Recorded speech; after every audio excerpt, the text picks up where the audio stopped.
యెరూషలేములోను యూదయ సమరయ దేశముల ఎంతకును భూదిగంతముల వరకును నాకు సాక్షులై ఉందురని వారితో చెప్పాను. చాలండి. హల్లెలూయా. ఎవరికి సాక్షులమై ఉన్నామంటే మనం ఏం సంపాదించుకోవాలి? మన జీవితంలో మంచి సాక్ష్యాన్ని సంపాదించుకోవాలి. హల్లెలూయా. మన దేవుల్లో కలిగి ఉన్నాం. దేవుని సన్నిధి కొంచెం దేవుల్లో మార్పు చెందాలి. మన జీవితం దేవుని మందిరంలో అడుగు పెట్టాం. ఈరోజు ప్రభువుకి మన యొక్క హృదయ మనసు పూర్తిగా మనం కలిగి ఉన్నాం కనుక ఇప్పుడు మన జీవితం ఎలా ఉండాలి అంటే ప్రభువుకు సాక్షులుగా జీవించాలట. హల్లెలూయా. రెండోది ఎలా జీవించాలండి? ప్రభువుకి సాక్ష్యం కావాలి. హల్లెలూయా. దేవుడంట ఈ భూమి మీద మనల్ని ఎలా ఉంచాడంటే మంచి సాక్షులుగా ఉంచాడంట. ఈరోజు చాలా మంది దేవుని ఎలా వచ్చామంటే వారు సాక్ష్యం చెప్తారు. ఇగో నేను పలానా వాటిలోంచి వచ్చాను, ఇగో ఈరోజు నేను పరిపూర్ణంగా దేవుడి కొరకే నా ప్రాణం ఉన్నంత వరకు ఆయన మహిమార్థమైన జీవిస్తానని సాక్ష్యం చెప్తూ ఉంటారు. హల్లెలూయా. అంటే మన సాక్ష్యము ఎవరికి మహిమ తీసుకురావాలి అంటే దేవునికి మహిమ తీసుకురావాలట. హల్లెలూయా. ఇటువంటి సాక్ష్యం ఉందండి మనకి. ఈరోజు మనం ధర్మం ఎంతో కూర్చుకోవడం కాదు, మన జీవితాలు దేవుని చేసిన మేలులు, దేవుని చేసిన అద్భుతాలు, దేవుని కొరకు మనమున్న ఆ యొక్క ఆత్మీయ జీవితం ఒక మంచి సాక్ష్యం నీ స్నేహితులకు నువ్వు పంచుకోవాలి. నీ యొక్క పొరుగు వారికి నువ్వు చెప్పాలి, ఇగో నా సాక్ష్యం ఇదమ్మాలి. హల్లెలూయా. అట్టి విధముగా నీ జీవితాన్ని భూమి మీదట మీరు సాక్షులైందిరా దేవుని వాక్యం సెలవిస్తుంది. హల్లెలూయా.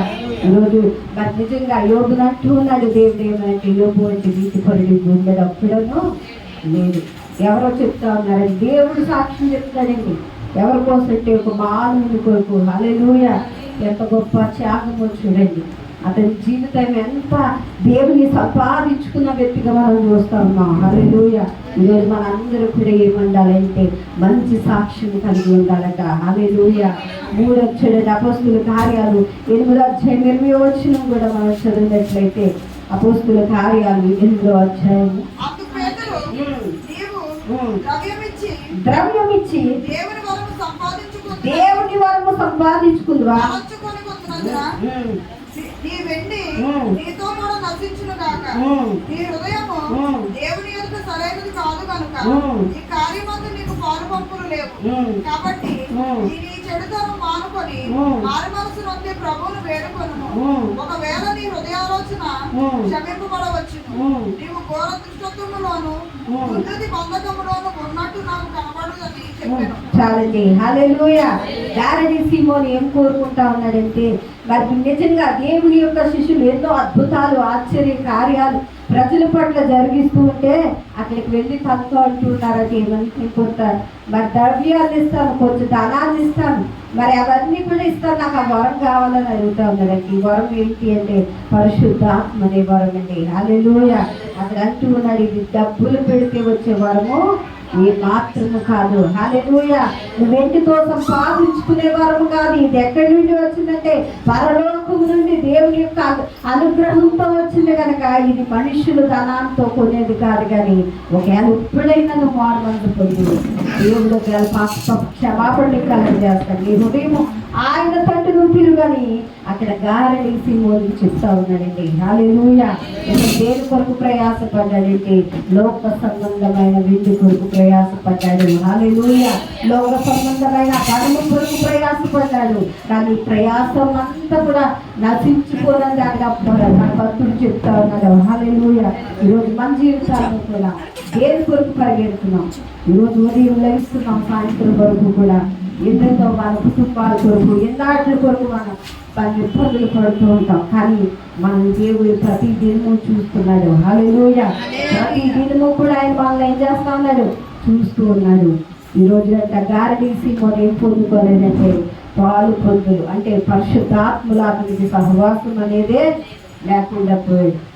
మరి అందుకే దేవుడు వాక్యం చదివిస్తున్న ఆత్మ లేని వాడు నా వాడు కాదు. ఈరోజు ఎందరైతే ఆయన ఆత్మను పొందుకొని ఆయన ఆరాధిస్తూ ఉన్నారో వారందరూ కూడా దేవుని కుమారులై ఉన్నారండి. దేవునికి స్తోత్రం.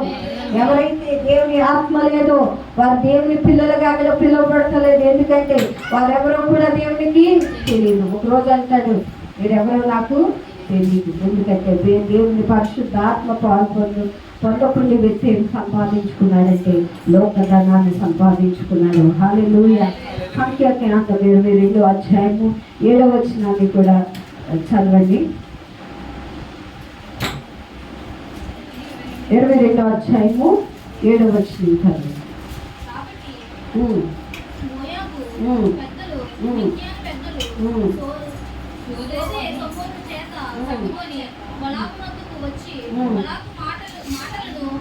చెప్పగా అతడు వారితో ఈ రాత్రి ఇక్కడనే ఉండడు.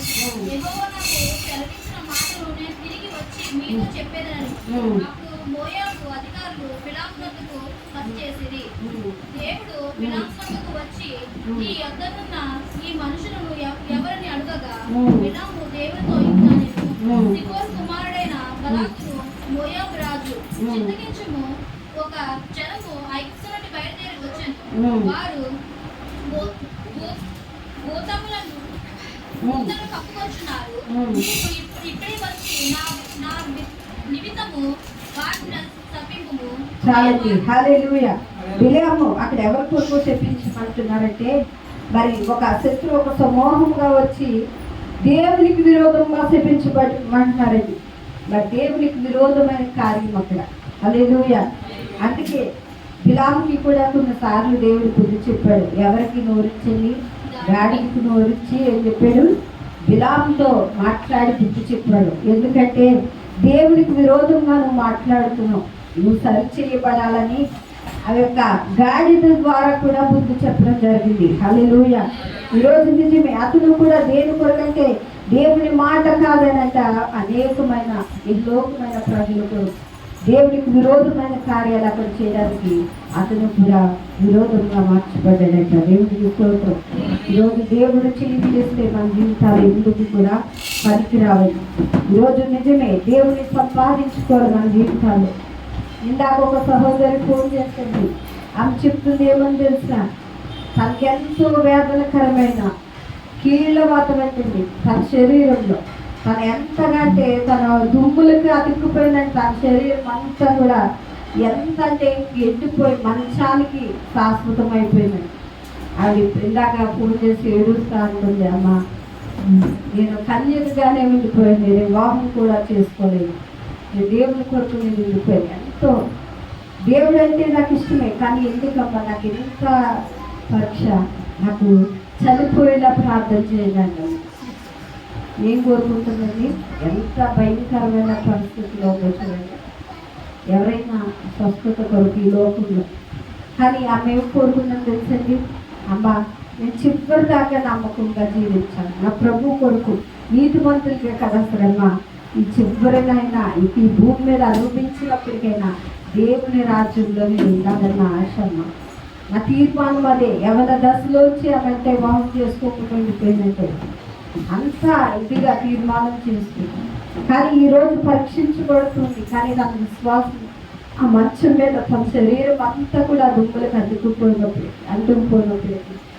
ఆ పరిస్థితుల్లో కూడా దేవుని స్థుతిస్తూ ఉంది. ఏం కోరుకుంటుందో తెలుసా? దేవుని సన్నిధిలో తన ఆత్మ వెళ్ళాలని. హల్లెలూయా. నిజమే, ఈ లోకంలో ఎంత సంపాదించుకున్నప్పటికీ అది కొన్నిసార్లు వ్యర్థమైంది. మనం సంపాదించుకున్నది దేవునికి ఉపయోగకరంగా, దేవునికి ఇష్టకరంగా మన జీవితాలు ఉన్నట్లయితే నిజమే మన సంపాదనని కూడా దేవుడు ఆశీర్వదిస్తాడట. హల్లెలూయా. దేవుడిని విడిచిపెట్టి సంపాదన కోసం మనం పరిగెత్తినప్పుడు కూడా అది ఆశీర్వాదకరము కాదండి. హల్లెలూయా. ఆ బిడ్డ ఇందాక ఆమె చెప్తా ఉంటే ఎంత నాకు వేదన అనిపించిందో. ఎవరన్నా స్వస్థత కొరకు చేయమంటారు, కానీ ఆమె అంటారు దేవుడు తీసుకుంటే ఆయన సన్నిధికి వెళ్ళిపోతాను, దేవుని రాజ్యంలో ఉంటానండి. నేను ఆ యవ్వన దశ అంతా కూడా దేవుని కొరికే నేను వాడు దేవుని కొరికే ప్రార్థన ద్వారా దేవుని సన్నిధిలోనే నేను గడుపుతానని చెప్తాను. నిజమే, తను పరీక్షించడానికి శ్రమ వచ్చిందేమో, ఈ పరీక్షలో కూడా నేను నా విశ్వాసాన్ని కోల్పోకూడదని చెప్తా ఉన్నాను. ఎంత చూడండి, మరణకరమైన పరిస్థితులు చుట్టూ వేసినప్పుడు కూడా దేవుని విడిచిపెట్టకుండా దేవునితో నమ్మకంగా స్థుతిస్తుంది. హల్లెలూయా. ఈరోజు నిజంగా ఇలాంటి యేసు ప్రభు అంటే ఆయన వచ్చేటప్పుడు విశ్వాసులు ఎవరైనా ఈ భూమి మీద నేను విశ్వాసులను కనుగొంటున్నా అంటాడు. అంటే అనేక శ్రమల ద్వారా మన విశ్వాసాన్ని ఏమైపోతాం, కోల్పోతూ ఉంటాం. ఇబ్బందుల ద్వారా కోల్పోతాం. మన కుటుంబాల సమస్యల వల్ల మనం ఏం చేస్తామంటే దేవుళ్ళో ఆత్మీయతను కోల్పోతూ ఉంటాం. హల్లెలూయా. అందుకే